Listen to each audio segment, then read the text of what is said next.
Hey guys, welcome back to my channel. Don't forget to like, share and comment after watching the video. Thank you. Let's go. Story number 1. Am I wrong for asking my friend if she's pregnant? My M25 friend F23 usually goes to the gym regularly and parties a lot. Lately, I've noticed that she stopped drinking entirely, same as smoking, and has stopped heavy lifting and going to the gym as regularly as she used to. On top of that, lately, she'll often excuse herself to go to the toilet, presumably to throw up, and I've noticed she got a bit thicker and watery. Don't get me wrong, I'm not jabbing her looks. It's just something I've noticed. Her chest has also noticeably grown. When we were out the other week and I noticed she didn't even touch her Red Bull, I pulled her to the side to have a private conversation and asked her if she's pregnant. She immediately flipped out and denied it. Right after that, she went home and I covered for her when the group asked me why she went home. I texted her later that same night if I overstepped and she simply replied, "You literally called me fat douchebag." I never did such a thing, but I simply let her be instead of arguing. Today another friend told me she indeed is pregnant and I don't know what to make of her reaction towards me when I asked her in a 4-eye conversation. AITA Edit. For those curious, when I asked her, I verbatim said, "I noticed you've been excusing yourself pretty often lately and are avoiding some things. Could it be that you are pregnant?" Edit. Well, this post was a waste of time. Except you don't do that, which is most of the replies. There has been little actually useful feedback. Why don't you do that? Why is it not socially acceptable to ask a close friend a normal question in a private setting? It's none of your business. Like, if that's the energy, you could apply that to any question ever. It's a simple yes, no comment thing. Are we in the 1950s still? Update. She messaged me and we met up during lunch break. She apologized for overreacting, and I apologized for if my question was intrusive. We came to the conclusion that my question wasn't intrusive, and neither did she overreact. She told me she's 2 months pregnant and didn't think anyone had noticed. She was keeping it a secret, at least to the guy circle of our group, because she was afraid of being called a whore. That's why she freaked out when I asked her, and it's also why she tried to deflect by saying I called her fat. I reassured her that nobody would think she's a whore, especially not in our group. We are all very supportive and are looking forward to doing our best in helping her out the following months. I also showed her this post and she had a good laugh at some of the way overboard AITA comments, especially the one that called me a pervert. To be fair, she also said many of them put forward valid points, but that they in most cases rather concern strangers and not close friends you've shared big things with before though. So after all, I retract my second edit and I'm actually happy with how this turned out, especially after receiving more useful feedback from the point I made the second edit on. Some of y'all really got to butthurt over edit 2 though, Lamau. Story number 2. Am I the jerk for having a baby shower and not inviting my pregnant ex? So my ex and I are currently expecting a baby and she's 26 weeks along. I am the last or only person in friendship group and family in my generation and above who hasn't had a kid yet, so everyone's quite excited and they decided to throw me a baby shower just for bants. They told me they wanted to throw me one and asked if they should invite my ex. I said no because, well, no, we've agreed to co-parent, but we can and should keep some things separate if not necessary to include one another, and this was just with my friends and family. So they threw me this baby shower and it was honestly quite some fun. It was all just jokes and bants. We had a great lunch, had some drinks, treats, and the gift giving. It was more of a celebratory party of me finally joining the parent club than anything. We took a bunch of funny parody-type pictures of typical baby shower shoots, like one with my stomach out and my friends were feeling the baby and one of me under baby shower banner with all the balloons and gifts, etc. These were obviously posted and my ex saw them and didn't like it, to say the least. She thinks I'm a dickhead for having a baby shower one at all because I refused to throw her one or help contribute into without her, since I'm not the one pregnant, and apparently the photos were sexist and insulting. I get it, but also don't think it's that big of a deal. AITA? Story number 3. Am I the jerk for refusing to host a birthday party because my nephew isn't allowed in my house? I 24F live on a 4-acre property that I bought for cheap from my grandma who moved to a retirement community.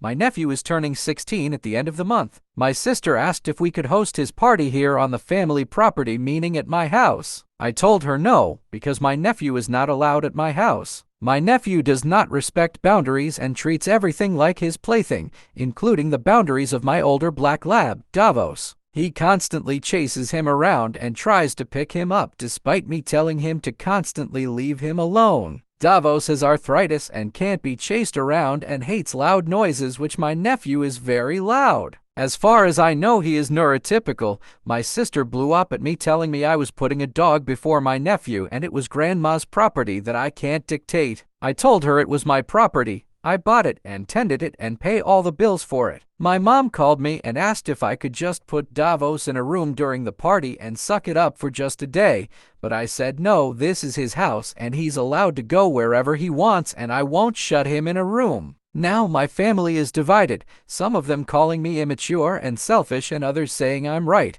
while some, including my father, refuse to get involved. Am I the jerk? Edit to it BC. I've gotten this question a couple times if the other members of the family were offered the house. My Nana and I have always had a very close relationship, and I've helped her tend the property for as long as I can remember. So she offered to sell it to me when she grew too old to tend to it herself. So no, other family members weren't given the opportunity to buy it, but they also weren't interested in it. It is very old and outdated, and my sister especially always talked about how much she hated the aesthetic of the house. The sole reason she wants to host it here is because my house has the most space. It's not a sentimental space for her. Someone identified me, so unfortunately I have to take down the dog tax. Thank you all kind people of channels AITA Reddit Stories. Story number 4.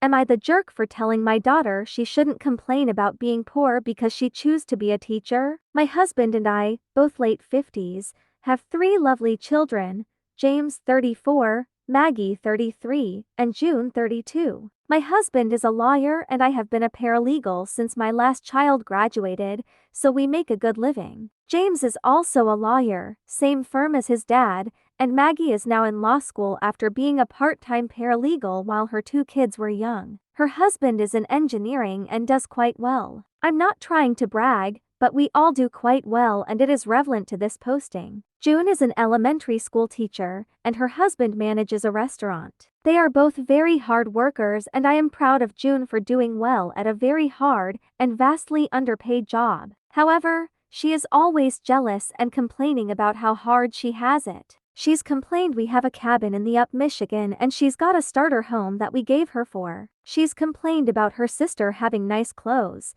her brother's house in the lake, her husband having loans for his masters, us having nice cars, you name it. She constantly complains. Every damn time she comes over, she says things like must be nice to go on vacation, must be nice to get new furniture, etc. Last night she started again, complaining that she can't afford to go to the Up house and it must be nice to be able to afford gas and still be able to wear fancy clothes. I snapped. I told her her constant complaining was getting old. We gave her the same help with her college and grad school as her siblings, and she knew when she chose her career what the salary was. I told her I am very proud, but she knew what she was getting into, and this attitude makes her family not want her around. She was furious and left, screaming that her siblings are golden children and that she was just as good. I tried to tell her that wasn't true, but she wouldn't let me get a word in. She won't talk to me, but she called her sister, who was quite put out by the whole thing, but on my side. My husband, however, said I should have just let it go, and my mother is very upset and is acting like I did something terrible. So AITA? Story number 5. Am I the jerk for wanting to cancel the party that my husband is throwing for his best friend? I 28F and my husband 30 meters have been dating for 3 years and married for 2. Recently we have bought a house together to start a family. It has a beautiful garden and is overall quite spacious. My husband, let's call him Paul, and his best friend Ethan have known each other since elementary school and are very close. Ethan hadn't had any relationships during the whole time that I have known him. Apparently this is quite rough on him, so my husband decided that he would host a party for him at our house and asked me to invite all my single girlfriends, and they were to invite their single friends as well. To be honest, I really did not want to have a party in our home, especially with me being 7 months pregnant. But I relented and said fine because I thought it could be fun to meet my friends and get my mind of things. We chose a date for the party and invited our friends. An estimated amount of around 30 people, mostly women, would be attending. Even though I am pregnant and cannot drink, I offered my husband that I could be making cocktails for the guests, as this is something that I think is fun and I like making mocktails for myself as well. He kinda looked at me weird and said, "Well, who else would be making them?" Which threw me off a bit, as this was his event and not mine. I took the moment to ask him if he had called a caterer or how he would be feeding the guests, to which he gave me a look and replied by saying, "I thought you were going to cook." I was sure I wasn't hearing clearly, so I asked him again and got the same answer as before. I told him that there was absolutely no way I was going to feed 30 plus people and that he should either order food or make it himself. He told me that he was too busy with party planning and work and had no time, and that I should just be making appetizers instead, as people would be mostly drinking anyways. I told him that I would not be doing that, as my pregnancy has been hard on me and I didn't think I had it in me. He told me to just try, and I said no and told him that he should call catering before it was too late. Fast forward to weeks and he has not called catering and told me that I had to make the appetizers as it was too late now anyway. It made me incredibly upset, and I told him that I was going to be canceling the party because at this point it was stressing me out too much. He called me selfish and told me to quit being such an asshole and to just do something nice for his friend who is struggling. I do feel bad for lashing out on my husband and wonder if I exaggerated. Am I the jerk? Story number 6. Am I the jerk for calling my stepsister the ugly stepsister because she freaked out over a nickname? My F29 family jokingly refers to me as Princess the Princess because I have a reputation for being opinionated and sensitive. This is mostly because of sensory issues, so certain noises or textures grate on me to an extent that I will leave the room or avoid touching things. I'm also just a picky person and I like things how I like them. So my stepdad started referring to me as the princess, like don't open the car window, the princess will get upset. My stepbrothers and mom use it as well. It's a running family joke, well meant. I've never been offended by it in the 15 years it's been a thing. My stepsister, Georgia F30, hates it. She used to snap whenever anyone said it, but over the years she just started making the odd passive-aggressive comment about it. Everyone ignores it because Georgia has a habit of thinking everything is about her,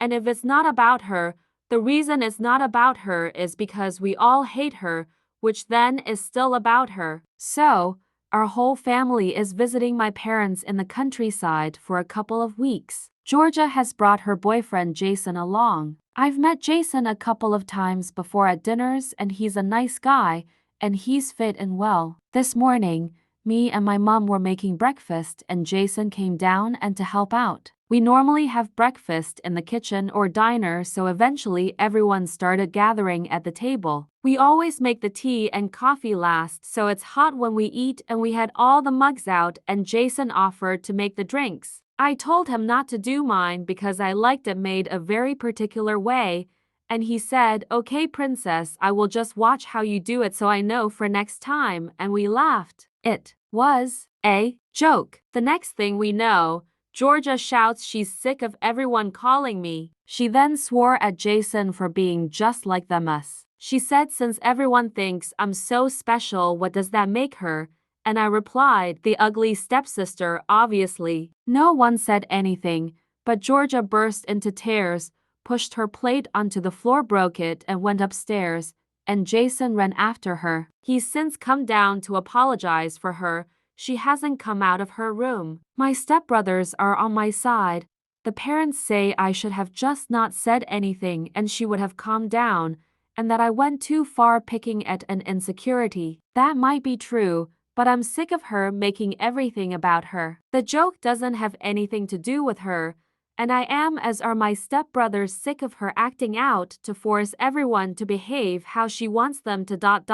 Am I the offer taking the argument there? Story number 7. Am I the jerk for ditching my girlfriend at a 5,000 because I wanted a better time? My girlfriend 31F and I 36M have been together for about 2 years now. We live together. About 9 months ago I picked up running as a hobby and I have since grown quite fond of it. I currently run an average of 25 miles a week. A few months ago I decided I wanted to try a 5,000 or 10,000 and after some Google searching found a 5,000 in my city that looked fun. I registered for it, paid the fee, and decided to start training specifically for it. I mentioned it in passing to my girlfriend that night, and she asked if she could come too. I was psyched about the idea of running a 5,000 with her and said yes, but warned her that she would probably want to start training because I was going for a sub 27-minute time, which might be tough for a complete beginner. She said she would like to train with me, which, again, sounded fun. The next morning, I woke up at 5 a.m. for my run as I usually do,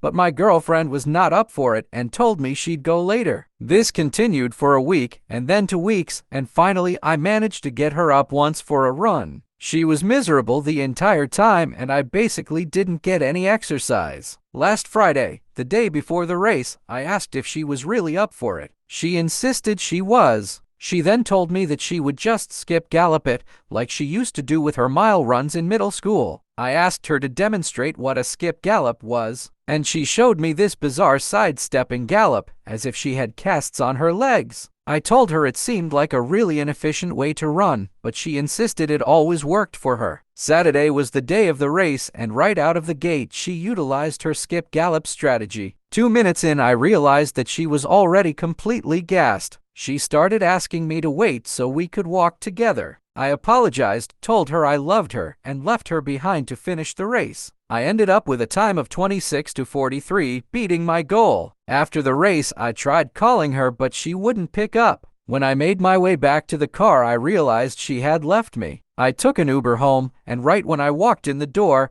I was met with cries shrieking about how I ditched her. I tried to calm her down and explain that she kind of brought it on herself, but she was not interested whatsoever.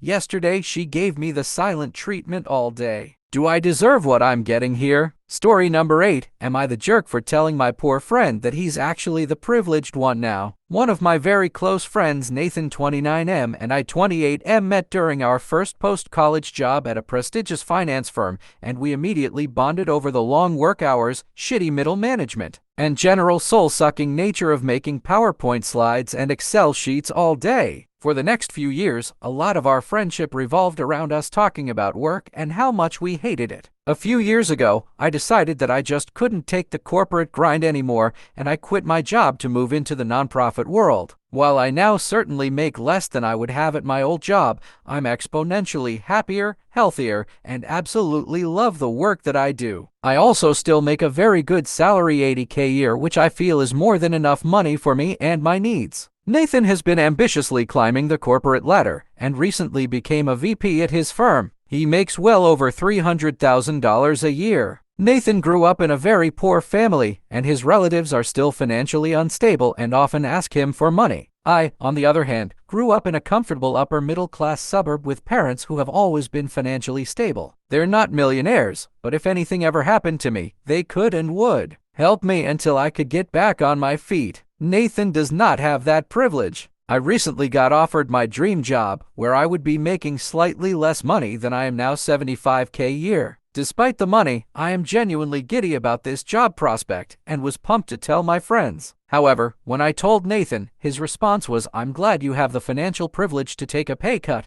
not "Wow, Ansi and Spodema, I know you've been really wanting this job for months now and have told me all about how excited you are about it, congratulations," or anything along those lines. I'll admit that I snapped back at him and told him that he makes triple the amount of money I do, and that at some point he needs to realize he's now got privileges of his own instead of pointing out mine. The conversation got a bit heated, and we agreed to hang up and cool off before talking it over later. Now I'm wondering if I should apologize to Nathan for what I said, or if I should stand my ground. I'm feeling angry and a bit defensive, which I realize is exactly the reaction that a spoiled rich kid would have. However, I also do think it was a bit mean of him to say that at that exact moment when I was so excited. And while generational wealth does give privileges that income alone does not, he literally does make over triple the amount of money that I now make, so it seems a tiny bit hypocritical for him to be calling me privileged. Also, as a final note, while my parents certainly are well off, they do not support me financially in any way, and have not since I graduated from college 7 years ago. So, I leave the judgment to you all, AITA. Thank you for watching the video. Don't forget to like, subscribe, and comment below.